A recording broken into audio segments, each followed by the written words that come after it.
आपण पाहत आहात नाशिक खबर न्यूज, जनतेचे हक्काचे व्यासपीठ।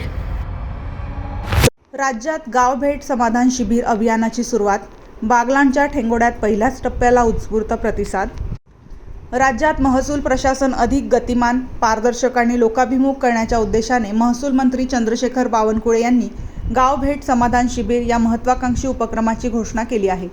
डॉक्टर बाबासाहेब आंबेडकर जयंतीपासून या अभियानाला सुरुवात करण्यात आली असून बागलाण तालुक्यातील ठेंगोडा गावातून या शिबिराचा शुभारंभ झाला। जिल्ह्यातील 15 तालुक्यांमध्ये एकूण 14 टप्प्यात हे शिबिर आयोजित करण्यात येणार असून 15 एप्रिल ते 20 मे दरम्यान गाव पातळीवर थेट नागरिकांपर्यंत प्रशासन पोहोचवण्याचे नियोजन करण्यात आले आहे। आतापर्यंत जिल्ह्यातील 41 मंडळांमध्ये शिबिर यशस्वीपणे पार पडले असून तब्बल 29,747 लाभार्थ्यांना विविध योजनांचा लाभ देण्यात आला आहे। ठेंगोडा येथे झालेल्या शिबिरात ration card, Ayushman Bharat card, 7/12 उतारे, जातीचे दाखले, नॉन क्रिमिलेअर प्रमाणपत्र, ई-मोजणी, ॲग्रिस्टॅग तसेच विविध सामाजिक आणि शासकीय योजनांचा लाभ नागरिकांना देण्यात आला।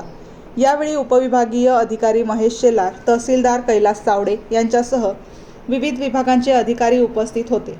दरम्यान ठेंगोडा येथील तलाठी दीपक मोठे यांच्या कार्याचे शेतकरी आणि नागरिकांनी विशेष कौतुक केले। गेल्या काही महिन्यात त्यांनी गावातील नागरिकांना विविध योजनांचा लाभ मिळवून दिल्यामुळे समाधान शिबिरातही मोठा प्रतिसाद मिळाल्याचे सांगण्यात आले। अधिकाऱ्यांनीही त्यांच्या कामाची दखल घेत पाठ थोपटली। एकंदरीत गाव भेट समाधान शिबिर या उपक्रमामुळे प्रशासन थेट गाव पातळीवर पोहोचत असून नागरिकांच्या समस्या जलद गतीने मार्गी लागत असल्याचे चित्र बागलाण तालुक्यात पाहायला मिळत आहे।